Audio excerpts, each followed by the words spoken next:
when I say historical science, I like to swap that word, historical, with interpretation. What is a worldview? It's the lenses through which you view the world around you. And the Bible is confirmed by archaeology, and we see that in the archaeological record. Worldviews have consequences. Archaeology is destructive. If you think about it, you're exposing history, and you have to remove it from its context to then study more history. So let's start with some definitions. What is archaeology? Well, archaeology is the study of ancient mankind, their civilizations, remains, and artifacts. I want you to think of it this way. We have anthropology like an umbrella, which studies mankind in general, and we have archaeology underneath as a subcategory that focuses on ancient man in particular. Now, both anthropology and archaeology are fields of science, and if you've been through our museum, you've probably come across that there are two types of science that we like to refer to. There's something called observational science, which means it is observable, testable, and repeatable. I like to think of laboratory sciences where you create a hypothesis, conduct an experiment, and then you can then adjust your hypothesis and then reconduct the experiment. And you're in a lot of control, and you can observe what's actually occurring in front of you in real time. This is what we call observational science. Then there's something called historical science, which deals with origins, something you were not there to see when it originally happened. Now, I have a question for you, though. If you're paying attention to my definition, this picture on the right here, is this an example of archaeology? Yes or no? Shout it out. Yes. No. Why? Let's think about it. Let's talk this through. This is an example of paleontology. Remember I said it has to be ancient man, related in some way, right? So this is a fossilized fish. So this would be a paleontologist would be dealing with something like this. Now, what about this picture? Is this archaeology? Absolutely. It can be a building, it can be a road, it can be pottery, it can be bones. Now, if I find fish bones that humans have eaten, that's archaeology too. You see the connection there? So don't get an archaeologist and a paleontologist confused. We're not quite the same. Sometimes our fields overlap in certain things, but in general we're very different and we deal with different things. So good job. Like there's a clarification there. But why does archaeology and even paleontology fall under historical science? Well, it's because none of us were there when the fish was fossilized or when the humans used these vessels that they made. For example, these vessels here on the table, we dig them up and these happen to be complete. This one's from the time of Abraham and this one over here is from the time of Christ. It's a cooking pot. And we can look at them and make observations, but then you might sit here and go, well, why do they have these little holes in the handles? Their fingers don't fit in those. We don't know how they used them in particular, but we can make educated guesses. Maybe they looped a rope through it and they hung it on something. So we have to interpret what we find because none of us were there at that time when they used them to actually know 100% for sure what they used them for and even the traditions that are associated with it. So it would fall under historical science. Now I'm going to give you a little example. I'm going to need your help. You're going to shout it out yes or no. I'm going to put a picture up there and you're going to think critically and work through if you think observational or historical science is happening. You ready? Are these men practicing observational or historical science? Shout it out. Ooh, very good, very good. Sometimes I hear like historical, it can get a little confusing. So let's talk through this. You might think, well, they're observing the skeleton with their eyes. Observational science, right? That's what you're thinking. Question, brownie points. Does anybody know whose skeleton this is? Oh, Lucy, you get all the brownies, sir. Good job, good job. Yes, this is Lucy's skeleton. And while it might be confusing to say, well, they're observing it with their eyes, therefore it's observational science, you all were correct and you picked up at, no, they're actually practicing historical science. Why? Because if you see in their thought bubbles, they're interpreting what they see in front of them. And the man on the left says, oh, this was an ancient, maybe bipedal primate-like creature that might be related to humankind in some form or fashion on our ancestral tree. And the man on the right goes, nope, it's just an ancient primate. That's all it is. Those are very different conclusions to the same skeleton that's laying there in front of them. Why does this happen? Well, if you've also been to our museum, you've probably come across this term. It's because of a worldview. What is a worldview? It's the lenses through which you view the world around you. And as most of us have to do, we have to wear glasses or even contact lenses to be able to even see. A worldview is very similar, where it allows you to see the world around you, and then it helps you interact with your world.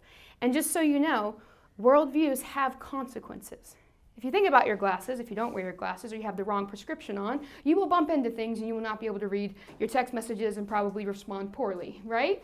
Well, worldview is very similar. Depending on your worldview, it affects how you view the world, and it also affects how you behave, how you treat your neighbor, and how you look to the future.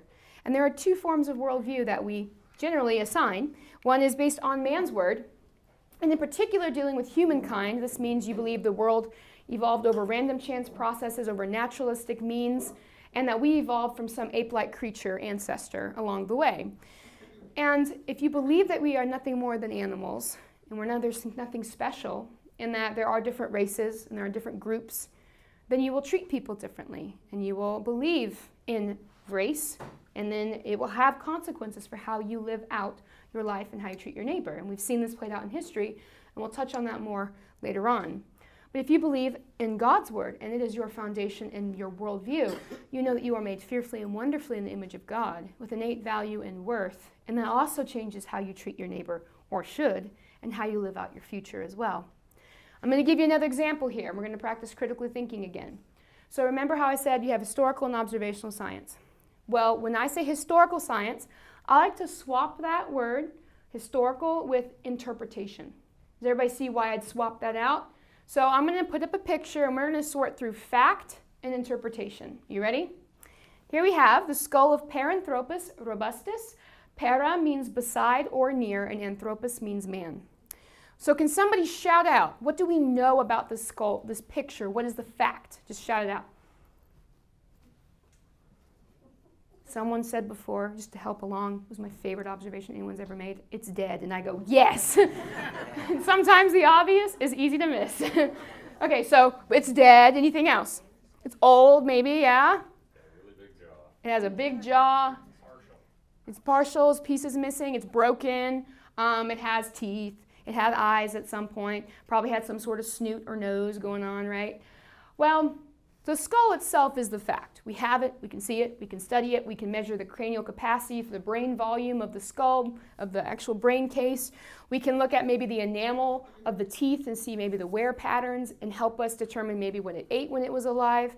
So the skull is a fact. We have it, we can study it, do tests on it. What is interpretation in this picture? It's not human.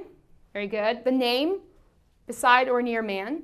The individual who found this skull determined it was probably an ancient cousin related to the line of humankind and its evolutionary process. And this is actually the interpretation that we align with from a biblical perspective, is this is actually a primitive ape skull. It's not human related. But the other piece of information that you don't see, but it's often presented as fact, is the age. 2 million years old, just so you know. Fossils don't come with tags on them in the ground. Sometimes, though, it's presented like that. Oh, this is a skull of Paranthropus robustus, and it's 2 million years old. And you go, well, I can't argue with that. No, that's interpretation. They date the fossils based on the layers of rock they find them in different testings that they can do with radiometrically. So if you believe the layers that they are found in are millions of years old, you will also believe that the fossils contained therein are millions of years old, and that's how they do that. But we know that this particular interpretation of the skull is not based on a biblical worldview. Biblically, we are told in Genesis 1, "Then God said, let us make man in our image, after our likeness, and let them have dominion over the fish of the sea, over the birds of the heavens, over the livestock, and over all the earth, and over every creeping thing that creeps on the earth." So God created man in his own image. In the image of God, he created him. Male and female, he created them. When we're studying archaeology, we want to know the answer to 3 questions. Who is man? Why is he here? And what has he done? We just want to know these things because we as humans, we care. And we're told in Genesis of who we are. We're created beings made in the image of God with innate value and worth. Why are we here? To have dominion on the earth and to subdue it. But we're told also in the Gospels we're to take the gospel of the saving knowledge of Jesus Christ to the ends of the earth as well. What have we done? By the sin of Adam, the whole earth is broken and we're separated from God. But thanks be to God for his Son, Jesus Christ, who died for us that we might have hope and a future with him. And so you see God's word, even just starting from the book of Genesis, it is our foundation. It is what we must base every area of our thinking on, especially when it deals with human origins, because it answers those things that we so hope to find, and we want to know the answers too. Now, who here has read the book of Job before? It's a bit of a downer sometimes, right? You might read it and get a little depressed. I used to actually not like reading it because I read it and go, I don't really want to think about that, But the older I get and the more, pain and struggle you go through, you actually learn to relate to Job a lot. And he asks amazing questions about, what about pain? What about suffering? Did I deserve this? How do I relate to God? How does God relate to me? And one of the things I love that Job teaches us is about creation and God. Job tells us this, but ask the beasts and they will teach you, the birds of the heavens and they will tell you, or the bushes of the earth and they will teach you, and the fish of the sea will declare to you, who among all these does not know that the hand of the Lord has done this? And his hand is the life of every living thing and the breath of all mankind. I love this passage because he's telling us that no matter where you look, it all points back to the Creator who made it. It's like his fingerprint, his design throughout everything we see. And science is the study of nature. And so all of these different fields of science, they all point back to and confirm the Word of God. But sadly, you probably don't hear about this a lot. You probably hear things like the Bible's not historically accurate. That person didn't exist. There's no evidence for this event, that place, that time. And I want to encourage you today that this is simply not true. And the Bible is confirmed by archaeology, and we see that in the archaeological record, and so I hope you'll be encouraged by the end of our talk. If I also had to guess, though, you've probably heard of archaeology in some way. You're familiar. Does anybody know this guy? Good old Indiana Jones. I grew up watching these, and who doesn't want to get into fistfights and walk off dramatically with explosions behind you? That's just cool. Who doesn't want to be an archaeologist? And then I get to university, and I go, wow, this is not glamorous at all.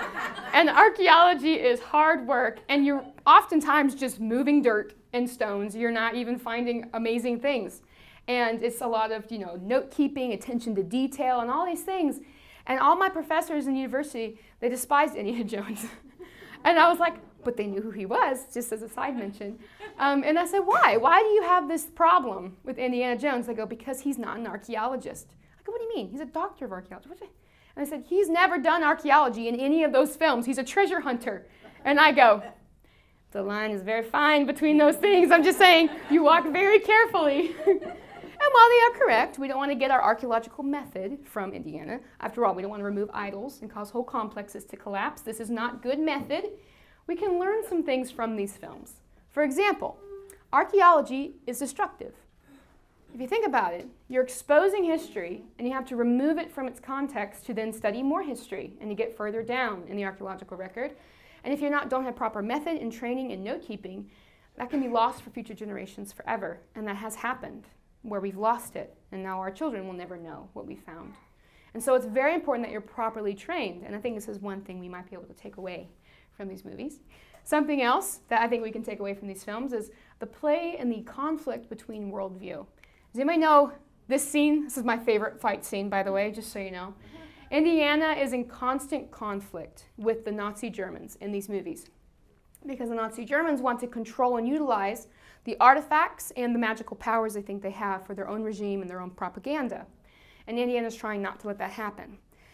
And while, this is a funny fight scene and, the movies are interesting and intriguing, and we might think, oh, that's just Hollywood. No, that's not the case. We've seen throughout history science used as a weapon against humanity, and in particular during the Holocaust, when we were told that it was perfectly fine to exterminate whole people groups because we're nothing more than ape-like creatures anyway, and survival of the fittest. We need to create the Aryan race, and this is our goal, according to Nazi propaganda. And Adolf Hitler based his worldview on a naturalistic perspective. And you might think, well, that's extreme. It's not extreme. He was living out his worldview consistently. He was living it out. And this is a consequence of that worldview because, like I mentioned, if we're nothing more than ape-like creatures, it's survival of the fittest. And if I'm stronger, I can kill you without batting an eye. You're in my way. But if you believe we're made fearfully, wonderfully in the image of God, and we're all one race, and that's Adam's race, then Christ's blood covers you and me, and we're equal, and it makes you live out your life completely differently. Should. And so we see consequences of these worldviews. I think this is something that's interesting that we see actually playing out in even these movies.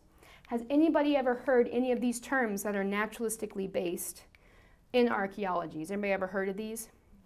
Just so you know, BCE, CE, it means before Common Era and Common Era. It was used to replace Year of Our Lord and before Christ because those are religious terms and it made people uncomfortable using Christ as a chronological marker.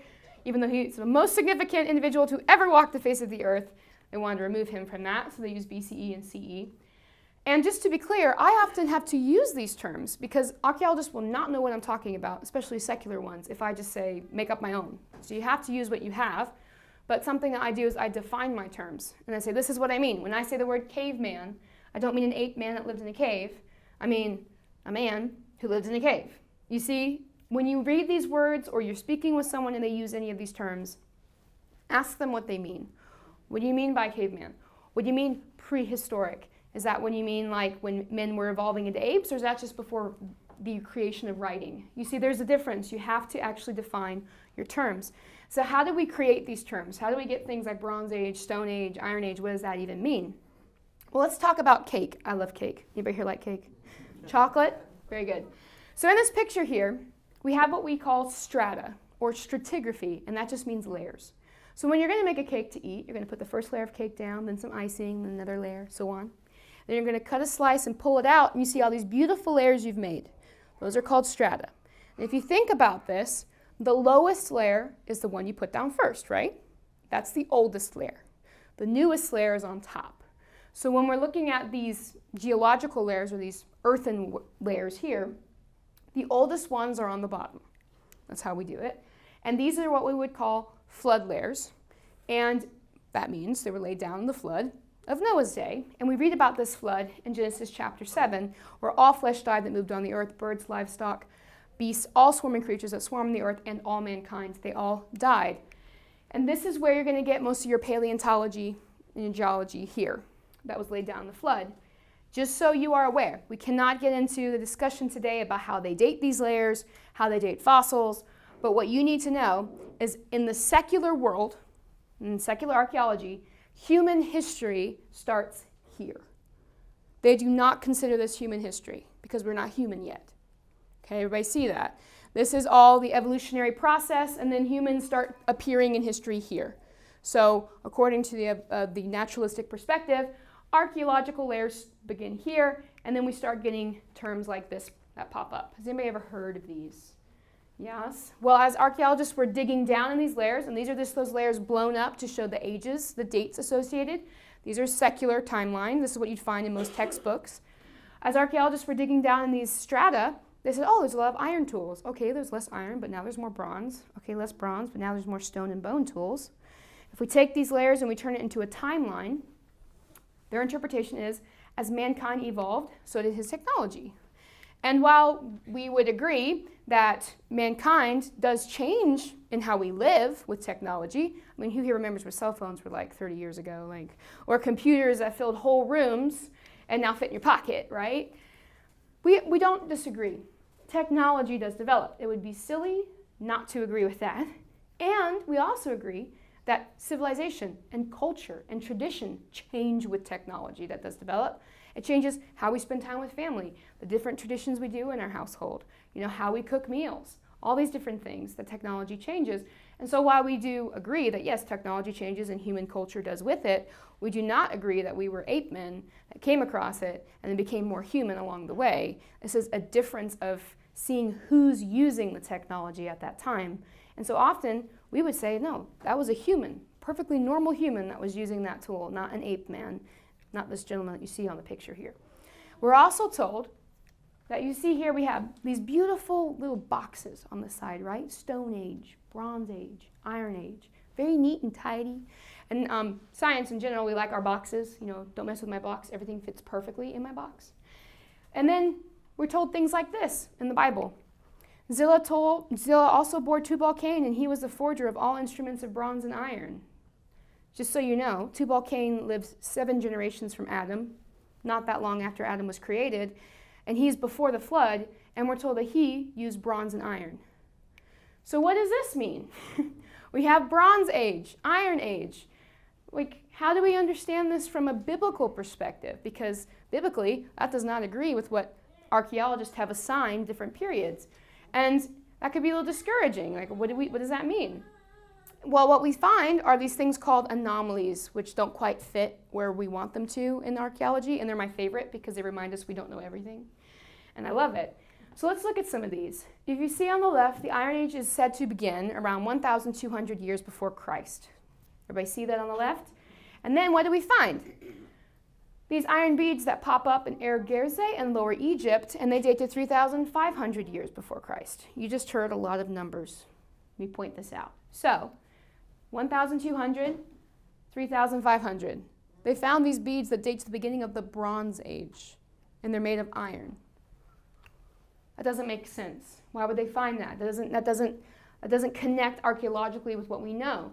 So secular archaeologists would say, okay, a meteorite hit the earth, humans found it, because meteorites are sometimes pure iron. They find it, they use it to make beads, voila. And I go, hold on, just a second. Maybe a meteorite did. Happens. How did they know how to create these delicate, finely crafted beads? Not to mention, beads, most of us in here are wearing some sort of jewelry, right? Or earrings or something. Jewelry and earrings and these things, they reflect beauty, culture, a connection to decorating, which reflect human attributes. That's something we do. Maybe a woman wore these. Maybe it was part of a religious ceremony. We don't quite know, but all we know is it reflects something deeper than just a lump of metal they put on someone's neck. And so they can't quite explain why this happens and why it shows up in the archaeological record, but these aren't the only iron artifacts that show up far earlier than what we call the Iron Age. And this should be encouraging, because we would expect, after the flood with Noah and his 3 sons, as they expanded out, that certain individuals had the skills to use these raw materials as they found them and as they were able to utilize them to create these things. And we see that in archaeology. And that's really cool. So how do we understand this timeline, biblically speaking? Well, here I have a biblical timeline. And remember, we have to use these terms and these periods, otherwise people have no idea what we're talking about. But I don't know about you, for me, it helps to associate a person or an individual from the Bible with it, because then I can envision the event that occurred. So if I said Bronze Age, you could think patriarchs, Abraham, Isaac, and Jacob, And just to point this out, when we look at our biblical timeline here, these layers are where you're going to find the foundational differences in secular archaeology. Why? Remember, these are the flood layers, and these are what we call Stone Age layers, and they date these to millions of years old. Does everybody follow that? So this is where the major differences are going to be in your archaeology when you're dealing with biblical and secular. Once you get past those layers, they tend to kind of mirror each other a lot more, and they reflect each other more. So how do we date things once we get past these layers? We use something called carbon-14 dating a lot. Has anybody ever heard of this? So let's talk about it. What is it? How do we use it? What are some of the drawbacks? Well, carbon-14 begins in the atmosphere from cosmic rays, and it gets absorbed into living things. Like, for example, we eat plants, we eat animals, animals eat plants, and we breathe air, all these different things. We are living, breathing, eating creatures, and we absorb C14. For example, we have this little clump of grass, and he's just chilling here, right? He's just chilling. He's full of C14. And then this adorable cow comes along, and he starts eating this grass, and he's absorbing all this C14. Just so you know as well, every living person, remember, has C14 in them, and hopefully that's everybody in here is living, right? You all have C14 in you, and the ratio of C14 inside you is equal to that in the atmosphere outside of you, because you're alive and you're living, breathing, you've equalized. You're in equilibrium there. And as all living things must do, they die. It's kind of funny. It's fine. You can laugh too. It's fine. So upon death, carbon intake stops, okay? And the cow's not living, eating, breathing, nothing. So it begins to decompose. And scientists have given the rate at which C14 decomposes a number, and that's called its half-life. Does everybody remember this term from chemistry years ago? It gives them traumatic memories. Yes. So the half-life for carbon-14, for half of the atoms to break down, has been estimated to be around 5,730 years. So let's look at this. We have the bone from our cow up top, and it's full of carbon-14 atoms. 5,730 years passed, now half is left. 5,730 years passed, now half of that half is left. You see how it's broken by half every single time? Someone should stop me and say, how do we know the rate of decay is constant? I don't know the rate of decay. Thank you. I can answer that question. We don't. We don't. And that's an assumption that's built into the radiocarbon, carbon-14 dating method, is that The individual who created this method believed the Earth was millions of years old, and if that's the case, things have stabilized over millions of years, so the rate of decay would be constant by now. And what we're finding with other scientific tests that we've done is that there are certain contributors to the environment that can speed up the rate of decay and that can slow it down. And then another assumption you have to also build in is, who here knows how much carbon-14 dating it started with? Nobody knows. I wasn't there when that cow died. Nobody knows. So what do we need for carbon-14 dating to 100% work? We need to know the starting amount of C14. We need to know the current amount of C14 in the sample, and we need to know the half-life. It's a math equation, if you're picking up on it. It's a math equation. So the half-life, we have a number built on an assumption, we know that, but we have something to plug in and start with. You have to start somewhere. So we have something to work with. The current amount of C14, we can measure that in the sample in the lab. It's right there in front of us. As I mentioned, who was there when the cow died to measure the carbon-14 in the atmosphere to conduct the whole experiment and complete the equation? Nobody was. So there's missing information here that inhibits us from actually completing the actual analysis. So in archaeology, we do something called calibrate. We calibrate our carbon-14 dating. And how you calibrate, it depends on your starting anchor points of different dates. And I won't get into it, it gets complicated. But scientists, if anybody tells you carbon-14 dating is 100% accurate, you need to get up from that conversation and leave, because secular and biblical agree it is not 100% accurate and it needs a lot of work done on it. And so just think of it this way. We have this beautiful hourglass here. Who's a victim? Volunteer. What's your name? Me? Yes, ma'am. Oh, Darla. Miss Darla. You're in an alleyway. I don't know why, but you're there temporarily, okay? And you come across this hourglass, and the upper glass is broken and the sand's gone from the upper portion. And I say, Miss Darla, can you tell me how much time this measured originally? You would take some time to think about it if I gave you time, and you'd say, I can measure the sand in the bottom. Get that? I can measure maybe the rate at which it falls, but I don't know how much sand or time it held originally, because I wasn't there when it was broken. But if I was there and when it was broken, and I said, it measured an hour, then you would do your equation. You say, I can even tell you what time it stopped, because I could see how much time passed and the rate at which it passed. Carbon-14 dating is very similar, where we're missing the original starting amount of sand, for example. And so you have, this could hold only enough time for 30 minutes. You don't know. We have minute hourglass. We still call them an hourglass. I don't know why. But we have little minute glasses, right? So it depends. And I would recommend we maybe go to the person who was there when the hourglass was complete, God, who tells us how much time was there originally, who starts history with us. I think that's very important. And so think critically whenever you read about a carbon-14 date and how they arrive at it, because it's only as useful as the information you plug into it for your equation, how they get that information, and even the calibration curve they use. Depends on a lot of worldview playing there. So just be critical when you think about that and you come across that. Now, something else we use in archaeology is pottery. We use pottery to date things as well. And if we're blessed, we'll find complete vessels like these up front, which are all authentic and they're from Israel, so come up and see them for sure. But we usually find pieces like this, which are broken in the picture.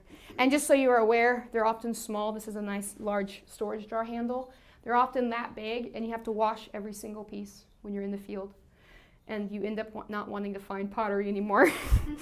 You're like, we didn't see that piece, And so what happens is we take the pottery and we look at it and we go, we find a piece of the rim here, or the handle, and we say, that's typical of this style of, let's say, the Israelites made styles of pottery in this way. And so if I find this jar handle in the ground, I can say, maybe Israelites lived here. You kind of see the connection there. Or I find a piece that has painting, artwork on it, and it's typical of Philistine artwork. And I say, maybe Philistines lived here, or people who liked Philistine pottery. So then it helps us build and interpret who lived at that site, how long they were at that site, and how it developed.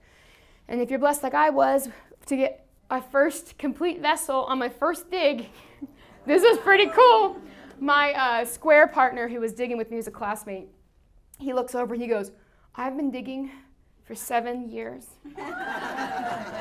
and I've not found a single thing.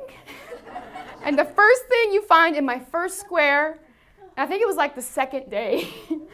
Is a complete vessel. He goes, I'll take your picture, it's fine. But then later on, he found something that was super cool, like 2 feet from me, and he was ecstatic. And I just looked over and I said, you know why you found that? It's because I'm here. And he goes, whatever. And I took his picture. So we were even, so we were good. But what's cool about vessels like this and the complete ones on the table is you can do something called residue analysis on the inside. You can see maybe what they were drinking. So for mine, no, I don't know the results yet, just so you know. If it was used for wine, maybe a decanter of some sort, we could see maybe if they used any spices in their wine. And would that connect them with trade routes during that time? You see how it kind of builds on itself culturally? It's really fascinating. So how do we connect stratigraphy, layers, pottery, and carbon-14 dating to make a timeline and interpret a site? Well, you're going to help me with this. It's not going to be hard, I promise. It'll be fun. So on the bottommost layer, we have what we call an oil lamp on the bottom. And in this layer, with this lamp, we find a burned olive pit. Now, this burned olive pit it's organic material, used to be alive. So we send that off to the lab for carbon-14 dating. And just so you are aware, if you're in the field and you wrap up your sample and you send it off to the lab, when they give you back your results, they do not give you one date. They give you a range of dates. It can range from 30 to even a couple hundred years. It depends on your calibration and what information you're really looking for. And so that's why you have the same carbon-14 dates that 2 archaeologists who disagree can use the same information because they pick the date that best fits their interpretation. Just so you're aware, that's how that works. And so you get back a date range for this olive pit of the Bronze Age, think Abraham, Isaac, and Jacob, this period. And so then what this would tell us, and this is also hyper-simplified, just so you know, because it gets complicated, but what this would tell us is, okay, this layer contains this olive pit that dates to this time. Therefore, most likely, the pottery found in this layer would date to being used in this time. Does everybody follow that? So then if I find this lamp at another site, but I don't have an olive pit, then I can say, well, that's a Bronze Age lamp, and most likely that layer at that site is also Bronze Age. Do you see that connection? So then the olive pit then helps date the pottery, which then helps dates the layer, which then helps date the site. And you also kind of get how it's a little circular reasoning too. Kind of catch on to that? Yeah, that's just how it works. That's how we do it. But it's interesting, and it's kind of fascinating because it all builds on top of each other. Now, something else that we do is we can date things like textile or cloth because it's made of organic material. In this case, it's probably flax. And it comes back with a date of around the late Bronze, think Samson, Gideon. And so then that helps date that layer and things found in that layer to that period. Then we have what we call the knife-paired Roman lamp. And what period do you think that is? Knife-paired Roman lamp. Roman? Very good. Amazing. Good job. This is an authentic one here from a time of the Roman period, but it dates to usage probably around 100 BC to 100 AD. So think time of Jesus when these lamps were used. And they're so common of this period that we call them knife-paired Roman lamps, put the name Roman in it, and we also call them Herodian lamps, and that also narrows down the time. So when you find this lamp, you know you're in the Roman period. You just know, because it becomes another dating method because it's so common. And then lastly, we have what we call a slipper lamp up top, which is typical of the late Roman, early Byzantine period. Think Emperor Constantine. So now it's your turn. You ready? I'm going to put up an artifact, and you're going to shout out what period you think it dates to. Here we go. What period does this date to? Shout it out. You got this. Who's that? Roman. Jesus. Very good. Yes. It's wonderful. What about this one? Late Bronze. Excellent. Excellent job. Very good. Late Bronze. Now, can somebody tell me, for brownie points, what's different about this artifact that none of the rest of them have? Carvings. Anybody know what type? Ooh, who said that? Okay. Triple brownies. You said hieroglyphs. What culture is that from? I heard an echo. Okay, I should have made more brownies. You guys are doing amazing. Good job. So this is Egyptian. This is from Egypt. Hieroglyphs. This is called a scarab. A scarab means beetle. And this is a massive replica of one where you'd have a beetle on one side, and then on the other side you'd have an inscription. And typically what you would do is you'd take your scarab. This one's the size of a ring. It fits on a ring. And you would write a letter, put a piece of clay on it, and then you'd stamp it with that scarab. And it would typically hold your name on it. And so this scarab in particular holds the name of Pharaoh Seti I. And if I said Pharaoh in Egypt and hieroglyphs, you're probably thinking, well, it was probably found in Egypt. It wasn't actually. It was found in Canaan, in the land of Israel, in particular the Jezreel Valley, which is further north of Israel. And why is this important? Why is this a big deal? Well, it gets exciting because we joke around that we don't find things like Joey was here. We just don't find that. But we do find names sometimes, and we get super excited. So this tells us that Pharaoh Seti I and his influence reached up into the land of Canaan, particularly in Israel, and it was found in a burial with a male's bones. Now, it was not buried with Pharaoh. It was probably an administrator of his that carried his authority with him into the land of Canaan. And then what's cool is then we can connect this period of history in Egypt with this period of history in Israel and Canaan as well, and they can hold hands temporarily. And that's really fascinating, and that's why one of the reasons why I love names. Now, let's talk about a couple other really cool names we find.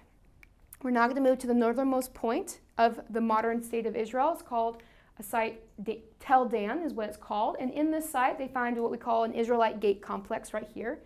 And in this location, they uncovered what's called the Tel Dan inscription. And this is the first extra-biblical mention of David. Why is this a big deal? Because archaeologists, up until this point, when they found this inscription, believed that David was not a real person. He was a King Arthur made up by later periods to give them claim to the throne, establish a dynasty, kind of this idea.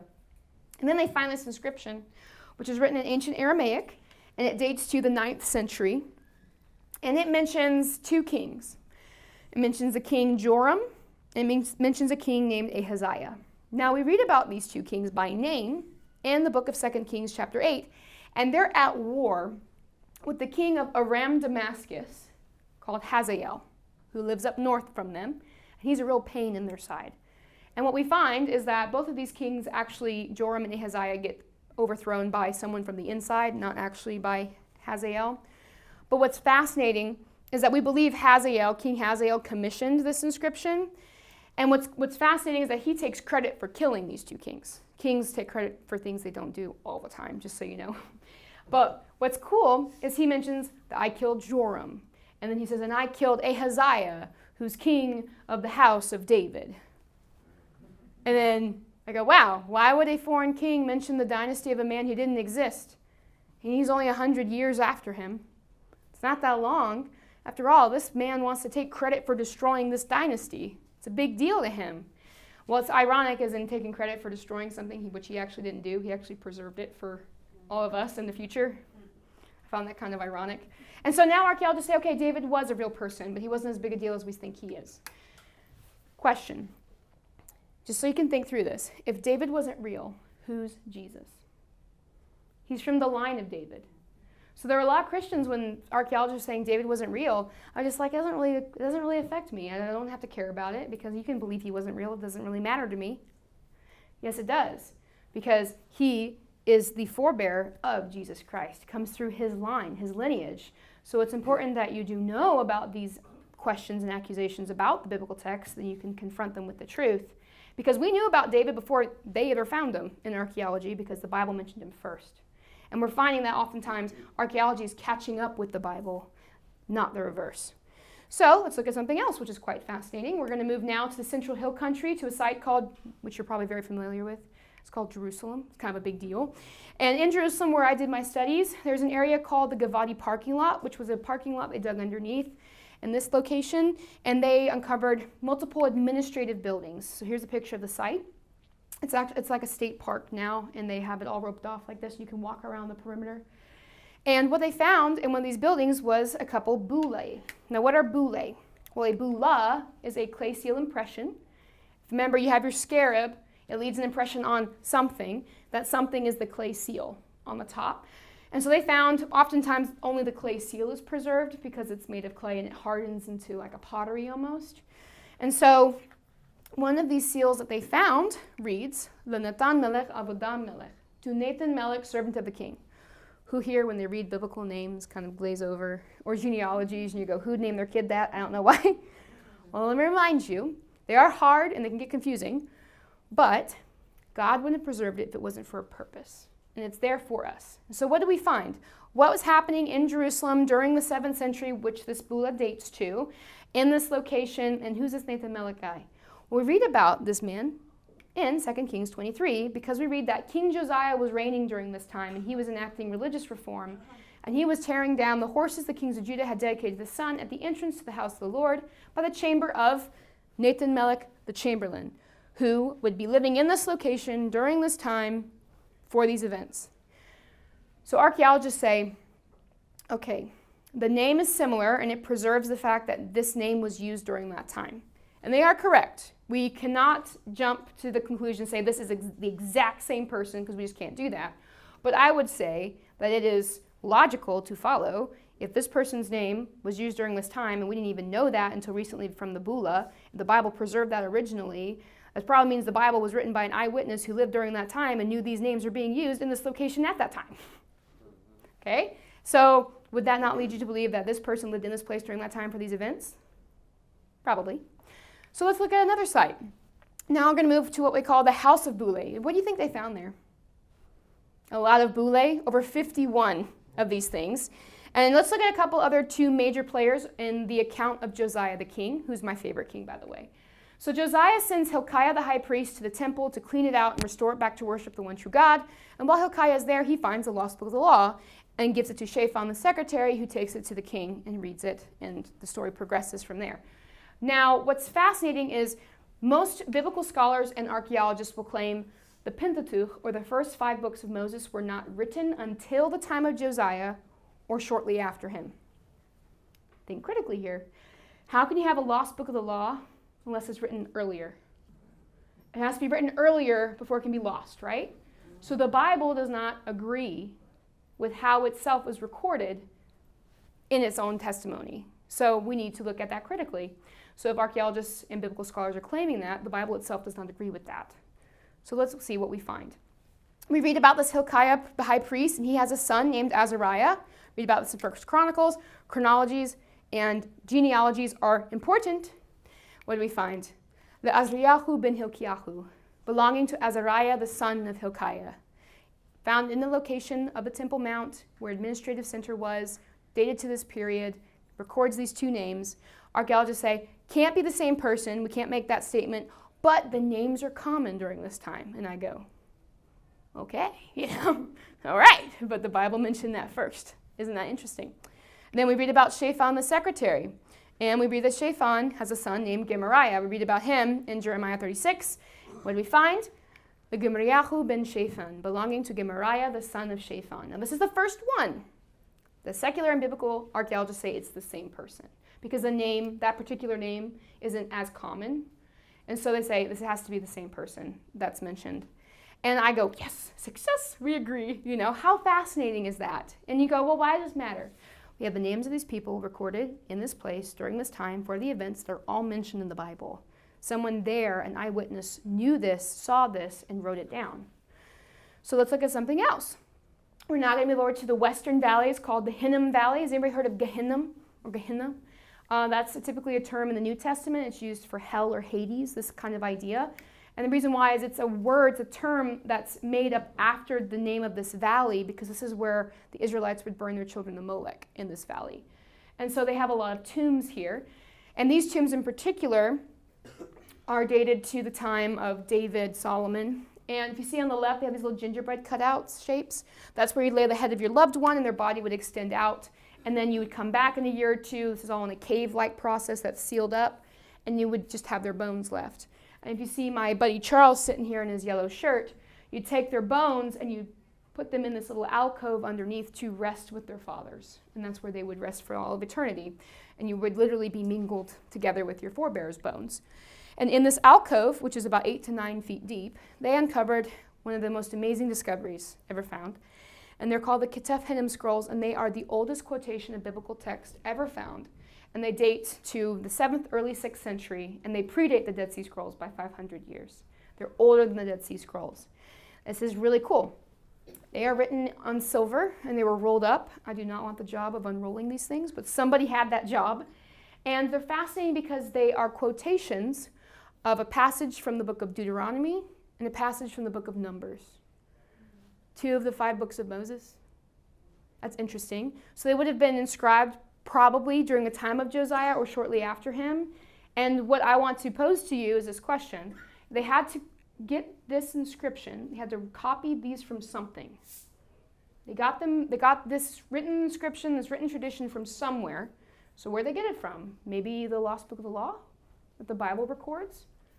Interesting. So look at these beautiful, just the translation on the left is from the scroll itself, and the ESV version of our modern Bibles is on the right, and they just echo each other so beautifully, how the Lord's preserved his word, even from the 7th century BC. It's beautiful, and my favorite. The Lord bless you and keep you. The Lord make his face to shine upon you and be gracious to you. The Aaronic blessing given to Aaron, the brother of Moses, who established the priesthood. And we see this in this scroll that they found, almost word for word. Why do I make a big deal about this? Because Jesus told us this. For if you believed Moses, you would believe me, for he wrote of me. But if you do not believe his writings, how will you believe my words? Jesus saw the Old Testament as historically accurate, real people, real places, real events. And it's upon this foundation that he built his ministry and why he's even here. And so it's important that you care about it too, and you understand how people don't agree with some of this being historically accurate. So then you can give them the truth and then show them how, especially if they're believers, you need to care about it because it affects who the Messiah is and his foundation that you build your faith upon. So it matters. And I hope that you're encouraged. Archaeology does confirm the Bible from what we've seen. And these aren't the only examples. I couldn't fit them all on a slide either. It's just too much. But this is encouraging because we need to hear about these. And I want to leave you on this note. So has anybody read the book of Daniel? Yes, one of my other favorite individuals, Daniel. Amazing guy. He tells us this about our Creator. He changes times and seasons. He removes kings and sets up kings. He gives wisdom to the wise and knowledge to those who have understanding. He reveals deep and hidden things. He knows what is in the darkness, and the light dwells with him. I love this passage because as an archaeologist, I'm literally digging in the darkness to expose it to the light, to just create some sort of understanding for the mess we usually find. And it's important also, even during this time of, even politically speaking, God's not up there wringing his hands going, what's going on? What am I going to do? He's never gotten off his throne. And he's still there. And he's the one that we go to where light dwells, and we can go to him for comfort and for hope in our future. And this should be encouraging. I want to compare this with Nebuchadnezzar, who was the king who reigned during the time of Daniel. And remember, he was arrogant and proud, and he shook his fist at God and was like, I've done all this for the glory of my might and for my majesty, and God humbled him. Well, Nebuchadnezzar said this at the end.